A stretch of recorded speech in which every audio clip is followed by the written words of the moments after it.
Yo guys, and welcome to a new video. Today I will be telling you what movies I watched in August.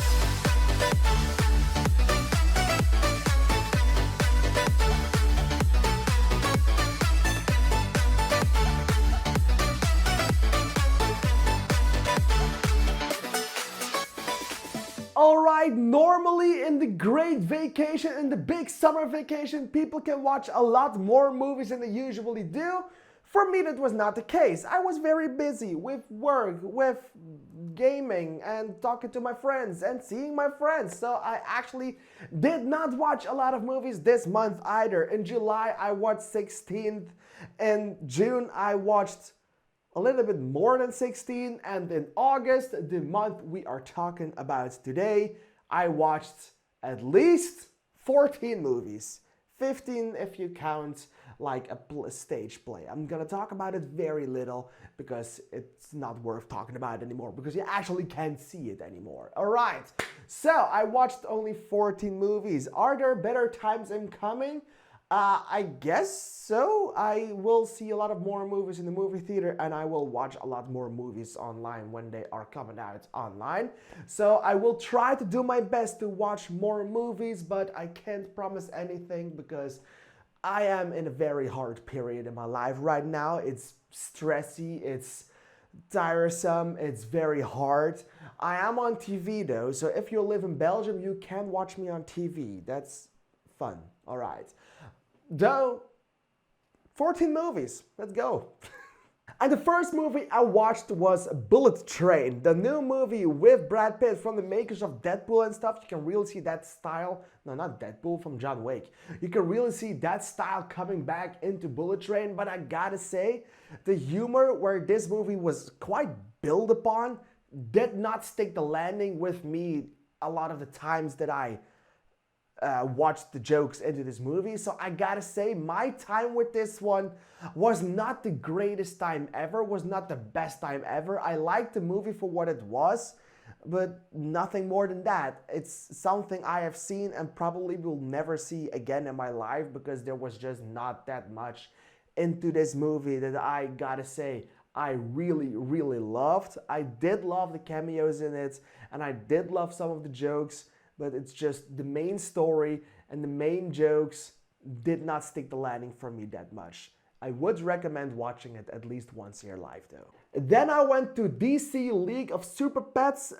In my theater where I work, we only played in Dutch, so I had to go to another movie theater to go watch it in English because I refuse to watch things in Dutch to support the English people that worked on this than to support the original version of the movie. If I have to watch the Dutch version sometimes, well, I have to and I will, but the English version is more important for me. So I watched this, but I think I got in on the wrong note, on the wrong foot, because I knew this was based for children and this was a big ass children's movie. But I found it to be too childish sometimes, and it's mostly my problem because this movie is advertised to be a children's movie. This movie is a children's movie. So for me, having to complain about how for children it was, it's a nitpick. So I gotta say, the movie is good. The movie really delivered on what it was bringing. For me, it was a little bit too childish, but then again, I was not the target audience for this movie. So I say, job well done. Do you have children or do you love children movies? Then this movie will definitely be for you. Then I watched the new Predator movie, Prey, and I gotta say, this one was a lot better than I expected it to be. It was great. The story was awesome. The Predator was great. The setting of this movie based in the 1800s was phenomenally a good choice.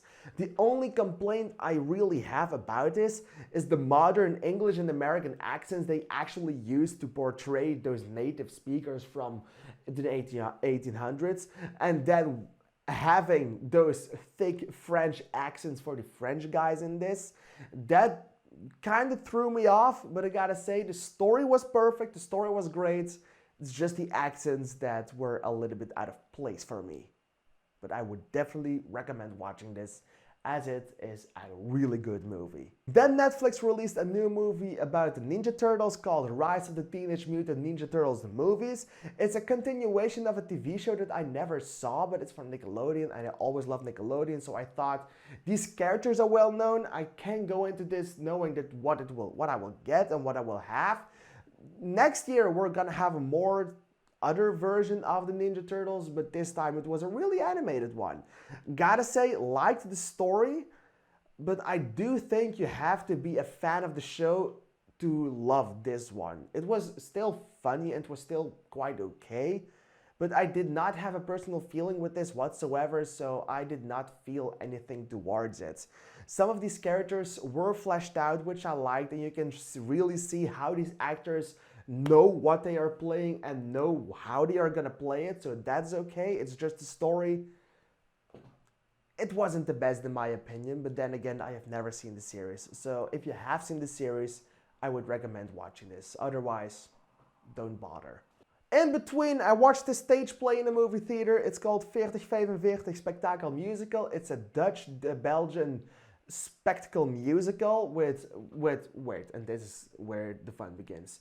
The seats for the people, they move around the stage. The stage is actually on the ground. Everyone is wearing headphones so they can hear everything quite okay. We have cars coming in, we have planes coming in, we have everything. It's awesome. The songs are great, the story is perfect. It's you had to see it live. I couldn't. I've seen it twice now, once in the movie theater. The feeling was great.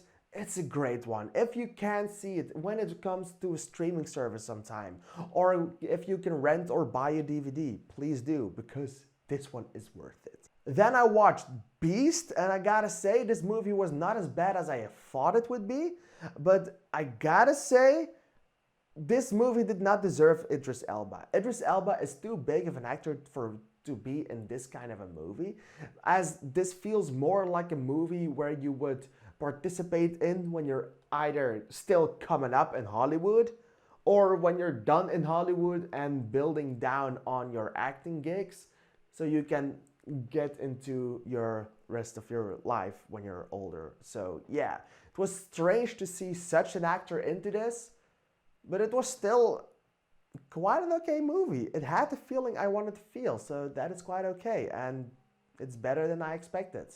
13 Lives, about the boys trapped in a cave, is an interesting movie because the events happened only 5 or 4 years ago, which made it very close to home, as we all followed that same story when it was on the news only 4 years ago. To see a movie made about it so soon was interesting, was a little bit scary, but I gotta say it delivered. It really paid tribute to the workers and to the heroes that made sure to rescue these boys, to make that happen. It was good.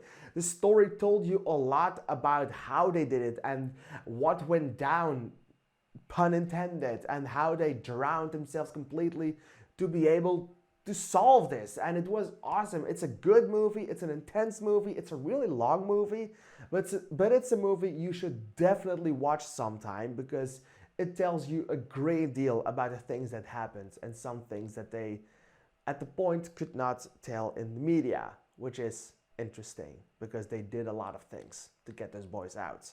Then I watched Day Shift. Gotta say, I liked it. It was better than I expected, but nothing more than that. This movie is empty on a feeling because it's just a Netflix original movie. It has no feeling whatsoever. It's just Jamie Foxx slaughtering some animals with Dave Franco.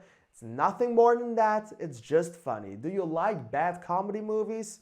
This is made for you. Do you like actual movies with some competence put into it? You should skip this. Then Orphan First Kill was coming out in the movie theater, but I had never seen the original Orphan. So I watched that movie and I was half blown away by it because it was actually quite good. I liked the story, I liked what it was doing, I liked the mystery surrounding it, and that is the main thing. What is great about the story? It's the mystery surrounding this character and this mystery surrounding Esther. That is lovely. That is why this movie is good, and that is what makes this a successful horror story that you should watch. But before I went to Orphan First Kill, I first went to see Nope, and Nope is the newest movie from Jordan Peele. Gotta say, it's my least favorite of the 3 movies from Jordan Peele, but it's still really good. The story is great, the acting is phenomenal, the way it looks is awesome, the way the story is portrayed is great. It's not a horror movie, it's more like a thriller, and it has a lot of things in that. It's sci-fi, it's awesome, it's a great movie. It's just the weakest of the 3, but in a great way, because this movie still is like an 8 out of 10 or 8.5 out of 10. It's that good. You should watch it. Then, of course, Orphan First Kill. Not the worst horror movie out there, but definitely not leading up to Orphan, the first movie, in any way. It's a bad sequel in that way, that what the first movie was so good for, this one completely forgot. The mystery surrounding Esther, it's gone because you explain what happened. It's a prequel. The things that made the first one great is this infiltrating in a family was done in a completely different way in this movie with a giant fucking twist. You hate or you love the twist. I accepted it, but I did not think that they paid it off in the end that well. So yeah, it's a good twist if they had done it better in the end of the movie. Well, it had to come. It had to happen. I watched After Ever Happy, the 4th movie in the After franchise, and I was so happy that this actually ended with this movie, because this was the last book for the main story. I know we're getting a prequel and a sequel to After the Next Generation, but I thought this was going to be the end. Then I was looking for an intermission, and I saw in the end that it had like a to be continued. I was scared, and all my scares were coming true, because this adapted only half of the story, making it the best movie out of the 4, but still a bad one, because the entire first half of this movie is actually about Harlan and about what happened in the last movies, making it better. But then we ended that with the other half of the story, where they did not know what to do whatsoever. And to have this giant cliffhanger to lead up to After Everything coming out next year, they did not deliver. It was a really bad ending they chose, and I still hate them for that. But after all, it's still the best After movie out there, and that's not saying a lot, because this one, still a 4 out of 10. Then we have Samaritan, a movie with Sylvester Stallone back into a live action role, and this time in form of a superhero, stuff like that. Movie isn't bad, movie isn't good, movie just exists and it's fun to watch. It really flew by quite fast, which was good, but you will not remember this movie in T-1 day. I took that from Jeremy Jahns, but he was right. You will forget about this movie pretty damn fast. And to end it all, I have seen Rogue Agent. It's a Pathé exclusive in the Netherlands, so you can only watch it in a Pathé movie theater. And I went to watch it, and I was not blown away by it. It's a real story, and the story is quite okay, but it's something about the story that didn't stick the landing with me. I can see where the good things of this movie are coming from. I can see where the bad things of this movie are coming from. It's just not working together that well, and the bad things outweigh the good things in some ways, making it for a fun watch, but I have already forgotten like 40 to 50 to 60% of this entire movie, which is not saying many good things about it. You can watch this movie, it's definitely not bad, it's based on a true story, but it's nothing more than that. Alright, so that's it for August. I have already seen 9 movies in September, and it's now the 17th. So I will watch 2 movies tonight, I will watch some movies this week, so I will surpass my August ranking. Maybe I will surpass my July ranking too. I have to watch a lot more movies, but hey, it's going to be great, it's going to be awesome. September, I will be back, or actually October, I will be back with my movies for September. How many movies did you watch this month? Please let me know in the comments down below, because I'm really excited to hear your movie list. Please let me know. And well, did I beat you or did you beat me? Let me know. Thank you for watching, and goodbye.